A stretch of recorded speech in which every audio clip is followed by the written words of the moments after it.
Allah Taala odamlarni hamkorlasha oladigan, esdashlik qila oladigan, bir-biriga ich og'rita oladigan xarakterda yaratgan bo'lib, bu xarakter soyasida fitrati sog'lom, tushunchasi yaxshi bir odam, garchi musulmon bo'lmasimi, oxiratga ishonmasimi, o'zi yashayotgan jamiyat bilan hamnafas bo'la oladi. Uchrayotgan masalalarni o'rtaq hal qilib, o'zaro qo'l tutishib manga oladi. Hatto navbat kelganda o'sha jamiyat uchun, o'sha tuproq uchun jonidan voz kechadi. Biz bugün insanlar cemiyetinde bulmusu bulmaydigan, ama suiiste'mol qilinishga eng yaqin bo'lgan ijtimoiy kapolat tusini olgan ibodat sadiq haqida to'xtalamiz.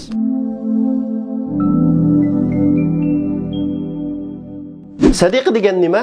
Dinimizda salom qilish, yaxshi so'z qilish, yaxshilikqa buyurish, yomonlikdan to'sish va uningdan boshqa jamiyatda qarindoshlik urug'larini chachadigan ishlar ma'naviy sadiqa deb atalgan bo'lsa, o'shra, zakat, fitr sadiqasi va uningdan boshqa Alloh rizoligi uchun qilingan moddiy yordamlar moddiy sadiqa hisoblanadi. Sadiqa boshqalarga tabassum bilan qarashdan boshlanib, ta'lim-tarbiya markazlarini qurish, yo'l yasash, ko'rik doktorxona selish qatorliq asosiy ul-aslaha qurilishlari. Allah yo'lda jihad qilish, asirlarni qutqizish degandek o'xshamagan sohalarga chetiladi. Undaqda bu sadiqalarning maqsadi nima? Islom dini maydonga kelgan tunji kundan boshlab real masalalarga amaliy hal qilish chorasini o'ttirib qo'ygan bo'lib, Iroqni ko'rarlik, yo'l qo'ygan ahkomlarni bosqich-bosqichga bo'lib ijro qilish orqali o'xshi ko'rilib boqmagan bir tarix yaratgan. Necha 10 asr insoniyat tarixiga qor tamg'i bosgan qulluq tuzilmasiga o'xshamagan ibodat va ahkomlarni bog'lash orqali qarshi turgan. Haroqning 3 bosqich bo'yicha harom qilinish jarayonimi avlod haroqqa ko'nib ketgan bir millat ko'chalarini haroq to'kilgan irqlarga aylantira olgan. Islomdagi sadiqimi islomiy jamiyatning gullanishi va taraqqiy qilishida nihoyat muhim rol o'ynagan bo'lib, jamiyatni iqtisodiy jihatda kapolatga ega qilish orqali nisbatan barobar jamiyat barpo qilishga hassa qo'shgan. Yilda bir qatim tarqitiladigan zakat, har bir jonning badali hisoblanadigan fitr sadiqasi va o'xshamagan kaforatlar kambag'allarning boylar bilan teng xushal bo'lishi, shundaqla halliq saviyaga yetib olish uchun urug' selishni maqsad qilgan. Payg'ambar alayhisalom davrida kishilardan sadiq so'rab yashaydigan bir odam bor edi. Payg'ambar alayhisalom u kishini chaqirib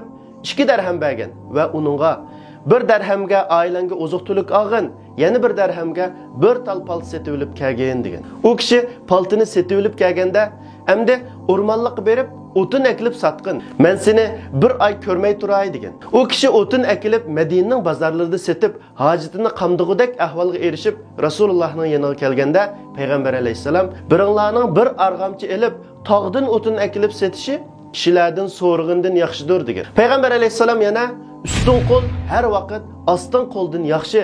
Sen oilangdan boshlag'in" degan. Mana bulardan islomning ishsizlik va hurullikqa qarshi turganligini, ishlashga intayin qiziqtirganligini aniq ko'ra olamiz. Kishilardan hojatini so'ramaslik, haloldan kasb qilishning yana bir hikmati, doim boshqalardan so'rab yeydigan kishi yuzi qizarmaydigan, hayo qilmaydigan, nomus qilmaydigan bo'lib qoladi-da, hojati bo'lmasimi boshqalardan so'rab yeyishga xumor bo'lib qoladi. Islom hargizmi kishilarning sadiqaga yo'linib olishi va yoki hurullik va tayyortab bo'lib olishiga yo'l qo'ymagan. Shundaqla ihtiyoji yo'q turib so'rashdan qattiq ogohlantirdi. Payg'ambar alayhisalom yana kimki kishilardan milni ko'paytirib olish uchun so'ragan bo'lsa, mayli oz bo'lsin, mayli ko'p bo'lsin, çoğunu so'ragan bo'ladi.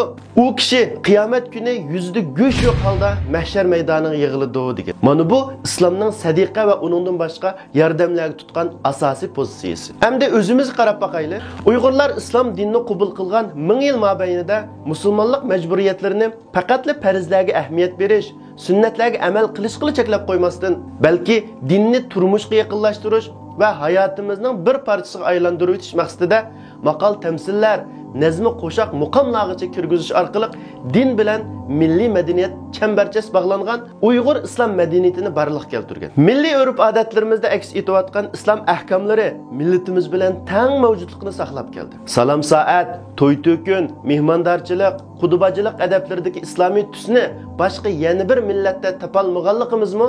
Bunun küçük paketi hisoblandi. Undaqda hijrat diyorida qanday bo'lyapmiz? Hijrat aslida izzat va sharafga intilish yo'lining bosqichlaridan biri bo'lib, ayni chog'da Payg'ambar alayhisalom va sahobalardan boshlangan hijrat karvoni nurg'un izzat va sharafga ilingan tunji qadamlar hisob. Islom hijratni faqat yurtidan ayrilib, yaqin yurtlarga safar qilish yoki zulmdan jinni qutuldirib qilish uchun qechib chiqish deb qaramaydi. Balki islom nazaridagi hijrat umumiy jihatdan moddiy va ma'naviy buzg'unchilikdan o'zini qochirish va islohot yo'lini etishdan iboratdir. Payg'ambar alayhissalom haqiqiy muhojir Alloh va Rasuli to'sgan ishlarni tark etgan kishidir degan. Demak, hijrat asli mohiyatdan izzat va sharafga boshlaydigan bir ibodat. Undaqda hijratning maqsadi va ruhi muhojiratdagi Uyg'urlarda qanchalik amalga oshdi? Biz bu hijratni izzat va sharafga vosita qilyapmiz yo'qmi?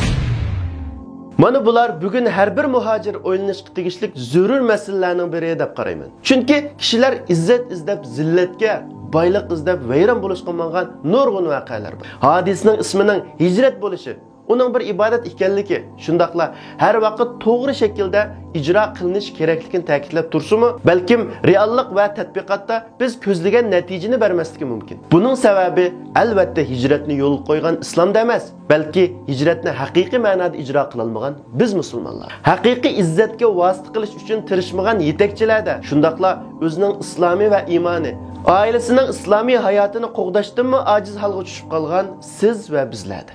Endi masalani biroz kichiklatib hijrat diyorida qilinayotgan sadiqalarga qaratadigan bo'lsak, tashkiliy apparatlarimizning mukammal bo'lmasligi, shundaqla tashkiliy sistemadan uzun mezgil yiroq yashagan bir millatga nisbatan bu tuyuqsiz kelgan omadlar o'z o'rnini topishda qiynalyotdi. Tarqatilayotgan yordam va ehtiyojini bayon qilish uchun tizilib turgan qora ko'zlarning salbiy ta'sirlari vatanimizda hijrat qilishning ziyonlarini bayon qilishga ko'zur bo'lgan bo'lsa, hijrat diyorida Uyg'urlar ishlashni bilmaydigan tayyor tap, hurun bir millat ishlashni xohlamaydi.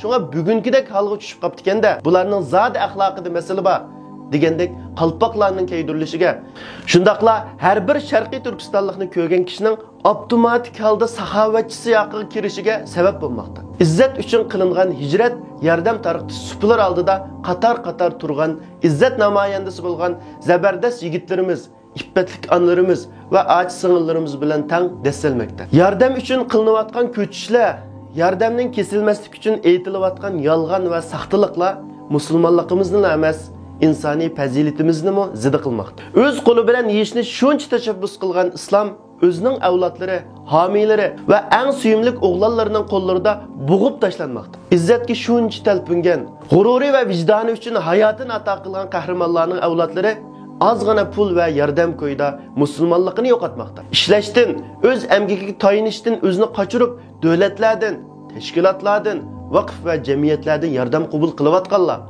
Zulm ostida qolgan qarindoshlari badaliga jinni beqish orqali insonlikka dog' tushirmoqda. Albatta, yo'lliq sabablar tufayli bir mezgil o'zini o'ngishib olguncha, o'qishni tugatib olguncha yordam bilan turmushni qamdayotganlar mustasno. Ammo bu ahvollar davomlashmasligi, to'xtaydigan cheki bo'lishi, shundaqla tunji fursatda izzat tarafga yo'l elish kerak. Undaqda biz nima qila olishimiz mumkin? Meningcha bir qancha nuqta kallamizda ochiq va aniq bo'lganda bu masalalarni hal qilishning tunji qadamlarini atgan bo'lamiz. Ular tovandikicha. Birinchi, shariatning maqsadlariga uyg'un yashashni nishon qilish kerak. Har qanday davlat va rayonlarni tekshirib boqadigan bo'lsak, hamma yerda boy va kambag'alning mavjud ekanligini ko'ramiz. Bu bir reallik. Shariat zakotni qiyinchilik vaqtdan o'tib olish, zarur ehtiyojni qamdash, shundaqla boylar bilan kambag'allar orasida qarindoshlik munosabati barpo qilish qatorliq maqsadlarga yo'l qo'ygan. Bu nuqtalarni muhojir sahobalarning hayot faoliyati va tutgan pozitsiyalariga qarab yig'ma xulosa qilganimizda aniq ko'ra olamiz. Har vaqt ahli suffani o'zimizga dalil qilishdan burun mollari va jonlari bilan Uhud va Xandaq g'azotlarini himoya qilgan, butun mulkini sadiq qilib o'tib, "Menga Alloh va Rasuli yetarlik" deyilgan ishonch va iymonga ega sahobalarni o'ylab qo'yish kerak. Hijrat qilibla, "Melimni bo'lib beray, beg'imni beray" degan takliflarni chiroyli rad qilib, bozorga berib tijoratga boshlagan. Vafot bo'lganda yana Madinaning eng boy kishilaridan biriga aylanganlarni o'ylab qo'yish kerak. Bizga bugun ashundaq tirik Abu Bakr Siddiq va tirik Abdurrahmon ibn Avflar texmi lozim. Ikkinchi, o'zimizga ishonishimiz kerak. Bir odam qilmoqchi bo'lgan yoki qilayotgan ishiga ishonmasa, hargiz utuq qozona olmaydi. Qalbining birinchi sharti ishonchdir. Undaq bo'lgan ekan biz oldi bilan o'zimizga ishonishimiz kerak. Turkiyada va yoki boshqa bir davlatda halol emgikimizga tayinib yashay oladiganligimizga bel bog'lashimiz kerak. Albatta bugun biz nurg'un ishlarni qila olmasligimiz mumkin. Ammo o'xshash vaqtda yana nurg'un ishlarni qila olamiz va qo'limizdan keladi. Qon terimiz badaliga yashash yo'lini tanlagan vaqtimizda Allohning yo'limizni ochadiganligiga iymonimiz yo'q. Üçüncü, bir saha yoki kasbda iqtidorimiz bo'lsin. Qalbining asoslaridan biri o'zimizda iqtidor hozirlash bo'lib, mayli ilmiy xizmatlar, mayli hunar, kasb, tijorat bo'lsin, o'zimizda ma'lum darajada qobiliyat, iqtidor, alohidilik bo'lganda, kelgusimizga nisbatan yana bir qadam olgan bo'lamiz. Biz hech ishga atlanmay turib, sinab boqmay turib, boshqalarning yashay olmaganligi, ziyon tatqanligi qarabla halol emgak va qon ter badaliga yashashdan voz kechsak bo'lmaydi. Halol emgakimiz, amaliy kuchimiz orqali yeyalaydigan bir nonni sadiqa zakat bilan yeyish amaliyotda bizning ruhimizni churitadi, yuzimizni to'van qiladi. Payg'ambar alayhisalomning "Sail qiyomat kuni yuzda go'sh yo'q holda mahshar maydoniga yig'iladi" degan so'zning dunyodagi ifodasi mushu bo'lsa kerak.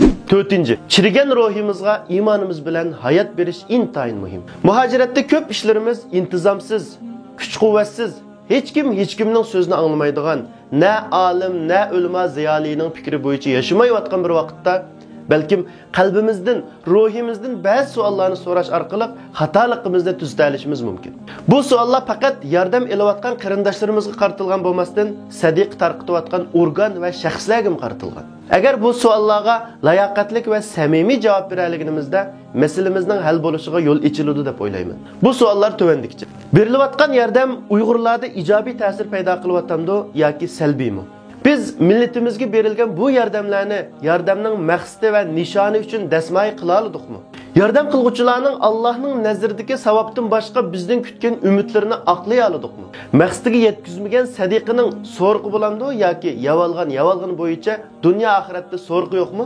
Ishlamasdan yashash, jafo tatmay yashash uchun tavakkul qilayotganlar xapliq tatganda darhol o'zining Sharq Turkistonlik ekanligini eslaganlarning avlodlari hijratning maqsadini amalga oshira olamdi yo'qmi?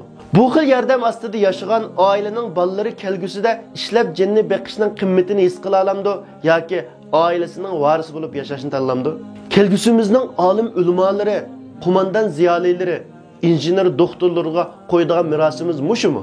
Bir dinsizlikdan yordam talab qilish badaliga kelgan qimmatlar orqali dinimizga qanchalik yordam bera olamiz? Bu kamgacha qanchalik foydasini ko'rdik? Kundan kunga g'ariblashib ketishimizning sababi Türkiye'de kapsılıp qilishmi yoki jafo mushaqqatdan o'g'inish va ishlashdan o'zimizni qochirish, mavjud ahvolimizni yaxshilashga tirishmaslikmi?